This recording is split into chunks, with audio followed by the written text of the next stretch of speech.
Senhoras e senhores, sejam bem-vindos.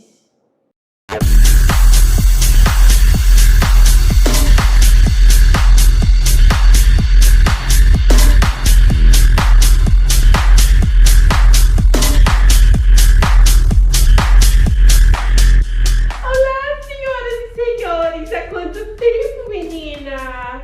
Meu Deus do céu, eu não acredito que eu estou nesse formato aqui com vocês.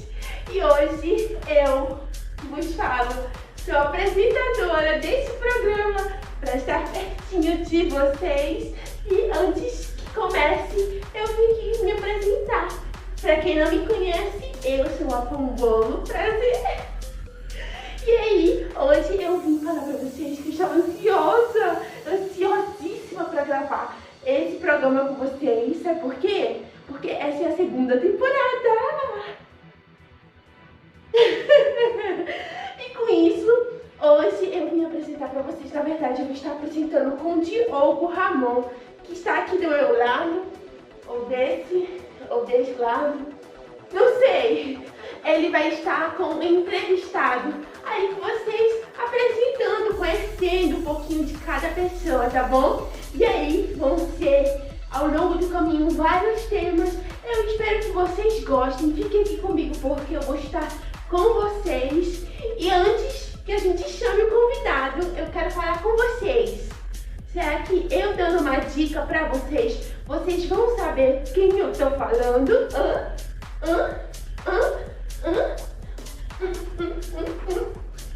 Se você já adivinhou, é isso mesmo.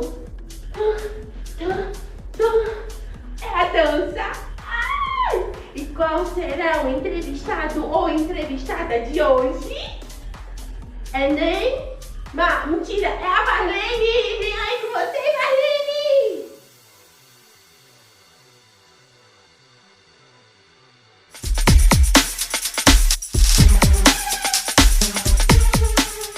Oi, meu povo, estamos voltando, estreando a nova temporada do Entrevistarte.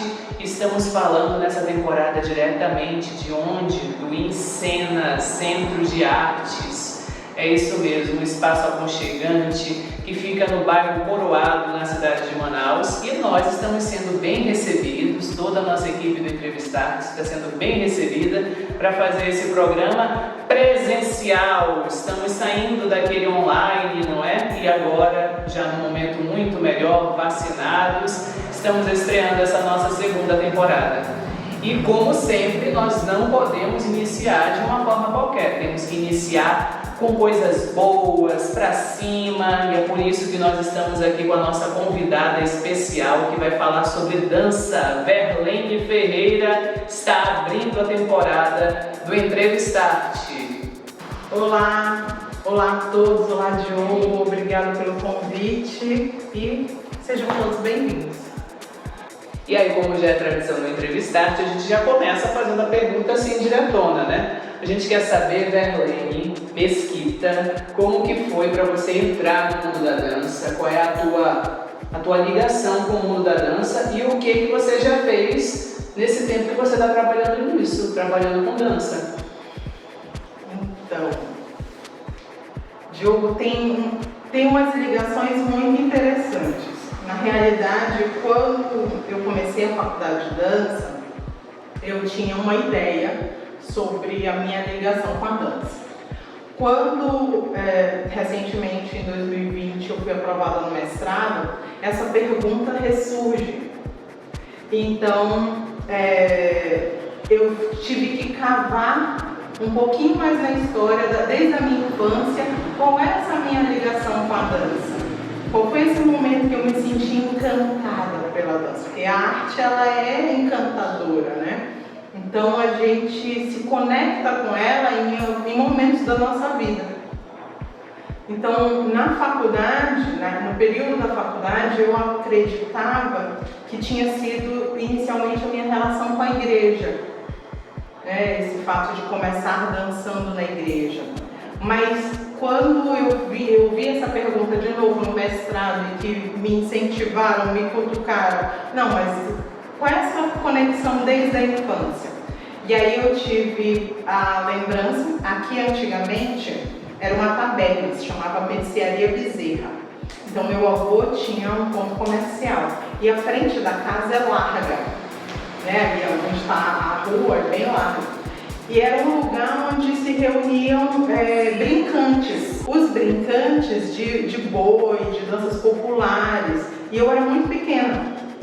E eu tive a lembrança, nessa pergunta durante o mestrado, de estar na frente da minha casa e ver todos aqueles brincantes de boi, que o boi em Manaus não era só o garantido e o caprichoso, né? Tinha os bois dos bairros, o corre-campo, o brilhante, e tinha as fantasias todas com lantejoulas bordadas, aqueles adereços de cabeça com muitas miçangas. E meu tio dançava, meu tio mais novo dançava em um dos grupos. E eles se apresentaram aqui na frente de casa.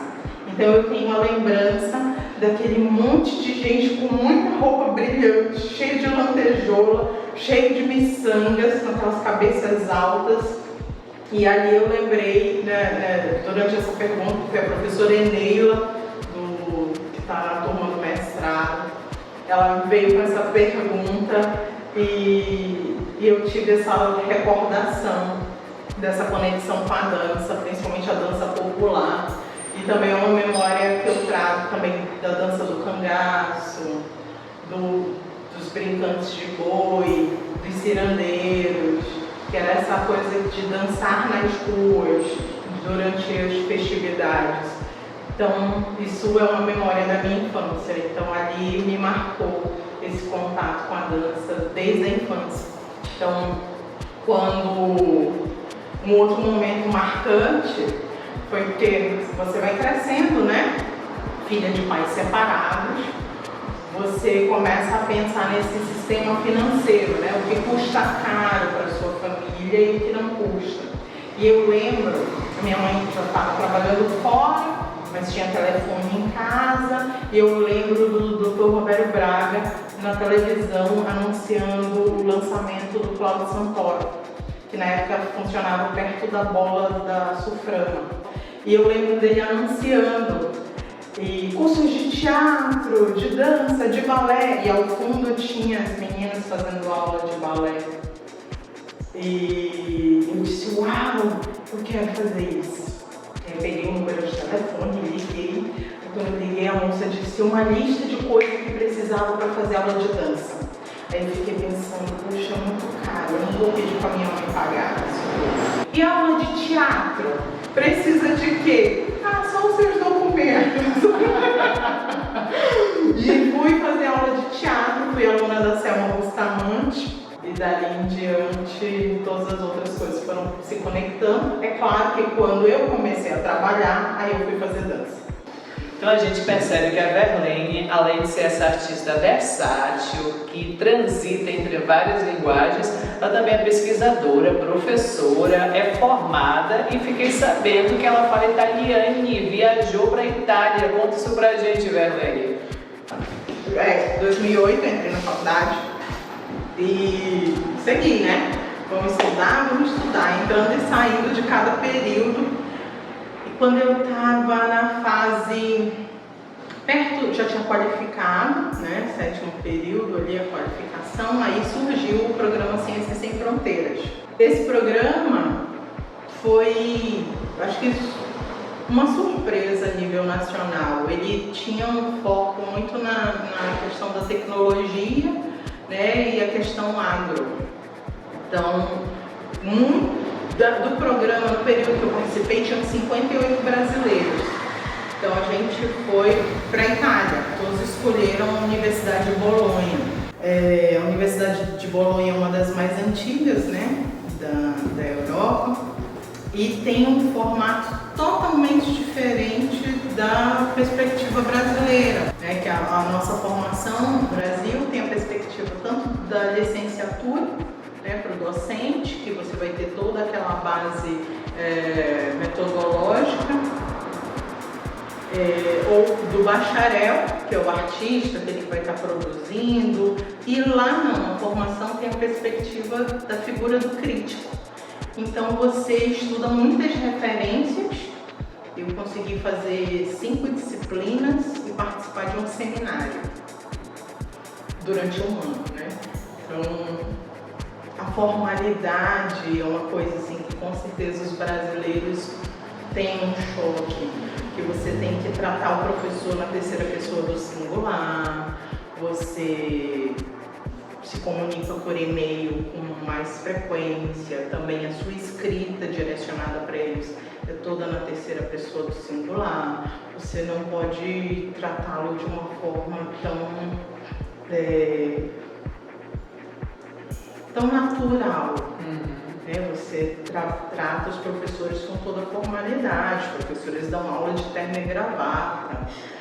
Então, você entra numa universidade cinematográfica, a cidade cinematográfica, aquela tinha umas salas assim, tipo a semi-arena, que nesse bem filme, semi-arena de madeira, o professor ali embaixo, algumas salas eram assim, e muitas com arabescos no teto, aquelas obras incríveis. Às vezes eu entrava em umas salas dessas, eu queria passar um tempão assim, olhando para cima, mas não dava, porque tinha que prestar atenção. E uma coisa bem louca é a forma de avaliação totalmente diferente, né, do Brasil, que na Itália você faz a avaliação oral. Ou seja, alguém que aprendeu a falar italiano lá, fazendo prova oral, você fica nervosa, né, de ter que defender. E assim, você que assistia às aulas podia ler 3 livros, normalmente sempre tinha um livro que era escrito pelo professor, então você lia os livros para você fazer a prova e assistir às aulas. O seminário me surpreendeu, consegui participar de um seminário sobre performance, que a professora tinha ido aos Estados Unidos estudar com Richard Schechner, que é o criador da ideia da performance. E quando eu voltei para o Brasil, eu percebi que havia um choque muito grande em relação às interpretações sobre performance, as críticas, o que se lia, o que se encontrava, e a perspectiva que a professora trouxe sobre a ideia da performance era totalmente diferente. Então, 2012 foi o período que eu fiz o intercâmbio e isso eu percebi. Foi um seminário de 10 encontros, produzimos um artigo, mas eu encontrei um choque no Brasil, assim, de tradução, interpretação da ideia. Entendo professores mais tradicionais, o coordenador do curso de teatro era contra a ideia de performance. Tipo assim, 50 anos estudando teatro para vir alguém dizer que agora tudo é performance. Então, a concepção crítica, né? Na Itália foi o primeiro lugar que eu vi uma discussão real, assim. Ok, vamos discutir tal assunto. E o professor dava lá as suas aulas, falava, todos os alunos baixando a cabeça e anotando a vírgula, a respiração do professor. E quando ele abria para discussão, era uma discussão real. O professor no dia tal, a aula tal, o senhor afirmou que tal coisa, assim, assim, assim. E aí o livro na página tal, do parágrafo X, diz isso, eu preciso compreender que tal. Uau, eu nunca tinha visto uma discussão tão acirrada sobre arte. E a Verlaine, essa artista multifacetada, pesquisadora, ela também fez um espetáculo, né, Verlaine, contemplado pelo Amazonas Criativo, não é? E a gente vai querer saber um pouco mais como foi essa experiência, o que rolou nos bastidores dessa produção aí, produzida por ela. Produzida por ela foi pública. Por essa produção aí, realizada por ela. A Grande Bailarina foi um espetáculo que eu tive a honra de dirigir. Na cena foi a Jaqueline, né? E a gente quis questionar, provocar essa questão da gordofobia. Porque a gente pensa que não tem gordofobia. Não tem. Na realidade, com todas as questões de preconceito, as pessoas tendem primeiro a negar, né? Negacionismo, racismo, não existe. Não, gordofobia, não existe. As pessoas vão, não, isso não tem, tá? Mas tem. A produção em si foi super divertida. E essa questão, uma palhaça, né? Que ela está à procura de um emprego e ela descobre que bailarinos vão ganhar mais que palhaços. Então ela diz assim, agora eu vou ser bailarina, e ela vai para um teste de elenco e ela apresenta as danças e ela fica lá super empolgada, tentando dar alma para ver se consegue um emprego, né, como bailarina. E os relatos, o que mais me surpreendeu dentro desse trabalho que a gente foi contemplado foi os relatos no final. Tem um relato de uma mãe de uma criança que é obesa, que com certeza ele estava tendo uma postura retraída por conta de determinados preconceitos que ele sentia. E o reflexo nessa criança desse espetáculo foi ele passar a brincar mais, sem ficar se oprimindo. Nossa, eu ganhei, pronto, eu ganhei um prêmio 2022, foi o relato dessa criança. E depois uma amiga muito conhecida nossa chegou e disse assim, tá vendo? Disse para uma outra que oprimia ela quando ela queria dançar. Tá vendo? Se a Aleluia dança, eu também posso dançar. Então foram relatos que chegaram, uma conversa simples. Então, quando a gente fez a crítica do trabalho, que era essa questão de questionar, de falar sobre a gordofobia, a gente não contava com a reação posterior, mas os prêmios para mim foram os relatos. Então, depois de conversar sobre tantas coisas já vividas nesses anos, a gente quer saber, Verlaine, quais são os projetos futuros, o que você imagina de fazer por aí? E agora, esse ano que está começando, né, 2023, o que a gente vai ver de Verlaine Mesquita aí? Para mim, essa é a pergunta mais difícil. Porque ideia artista tem toda hora, né? Então a gente quer fazer 1000 coisas e tal, mas um projeto que está assim no meu coração para esse ano de 2023 são as 3 Marias, que eu estou quase tornando ela 4 Marias, mas enfim, porque vai ser de marionete de fio, vão ser 3 marionetes mulheres que têm histórias pessoais de superação como mulheres amazonenses. E, enfim, aí aguarde 2023, esse assim é conquistar, é a meta principal, as Marias. Beleza. Mas eu tenho 1000 ideias. E agora a nossa querida Pão Bolo vem fazer a sua participação e preparou uma pergunta especial para Verlaine. Qual é a pergunta, Pão Bolo? Verlaine, mulher, tá muito linda, linda, linda, linda! Deixa eu te perguntar, gata.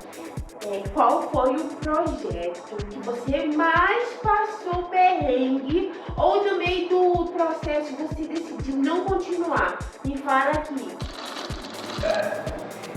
Pão Bolo, essa pergunta é muito difícil. Pera lá, é porque foi difícil mesmo, né? É porque tem experiência que você, né? Segue para o bonde e pronto. Mas tem umas que elas são difíceis e de vez em quando elas estão ali, sabe? Ai meu Deus, vamos. Vamos parar de enrolar, né? O mundo da dança é muito louco. Tem de tudo. Eu não gosto da parte das grosserias, da parte de ofensas. Então, lidar com situações no meio da dança que gera uns conflitos assim, me cansa. me desgasta, e esse tempo agora eu até me afastei de determinados eventos, justamente porque existem pressões, cobranças, mas isso é mais fácil de lidar do que quando as pessoas decidem que elas, tipo assim, eu vou ficar aqui, vou fazer dar errado só pra ti não estar. Isso já aconteceu comigo. E é grosseiro, e é bem doloroso e difícil, porque a sua motivação é agregar e somar, não é destruir algo, mas é construir. E para mim, artista tem que ser generoso. Eu acho que essencialmente precisa haver generosidade. E com certeza você, com toda a sua elegância e educação, você conseguiu passar por essas situações. Eu não sei, Diogo, se é passar. Não sei, porque como é algo que sempre tem, aí, por exemplo, um determinado coordenador aparece coordenador, porque eu tenho um perfil de, tipo assim, vamos fazer tal coisa? Vamos produzir, a gente vai escrever um projeto e vamos fazer, eu gosto, entendeu? Eu me sinto muito motivada a participar das coisas. Mas quando tem alguém que diz assim, não, a tua ideia não é boa, sabe? Aí eu, tá bom, não tem problema, vamos somar ideias, mas a pessoa não quer somar. Então, por mim, a gente soma. Sim. Entendeu? Mas as pessoas nem sempre querem somar. E aí um determinado chefe assim, olhou pra mim e disse assim, cara, a gente tem que resolver aquele negócio com a dança, né? Aí eu desconversei. Tipo assim, então eu tenho outra ideia. Sim. Porque são situações assim, tipo essa que é muito difícil, ela ainda continua sendo difícil. E aí vira e mexe ela volta, porque é um evento anual. Entendi. Entendeu? Ele sempre volta. Eu já estive nele em umas 4 edições. Então o Pombolo foi respondido. Foi, o Pombolo considera a minha resposta, por favor, que eu falei sem dar nomes também. Sim, muito sem dar elegante. nome do evento. Mas quem me conhece vai saber do que eu tô falando. Assim, ó. Menina do céu aí. Que coisa, mas acontece de tudo por aqui. E se não aconteceu, tem uma resposta pra isso também. A vida que continua, porque a gente deve continuar e ficar muito forte para todos os problemas da vida. Solucionei o teu caso, né? Puxa vida, estamos chegando ao fim, mas nesse momento nós vamos fazer um bate-bola, é rapidão. Vocês viram, né? Conteúdo não falta com a Verlaine e ela vai soltar pra gente algumas coisinhas. Preparada, Verlaine, pro bate-bola? Sim. Bora lá, então. Verlaine, felicidade. Amigos. Verlaine, arte. Vida. Verlaine, trabalho. Gosto. Verlaine, diz pra gente, essa todo mundo quer saber, você falou de um monte de canto do mundo, país. França. Não achava que ia ser Itália, mas tá. Me diga, cidade. Manaus. Manaus, olha aí, gente, tudo conectado. Fala pra gente, futuro. Sonhos. Sonhos. E aí agora, para terminar com chave de ouro, estamos iniciando 2023. Expectativa.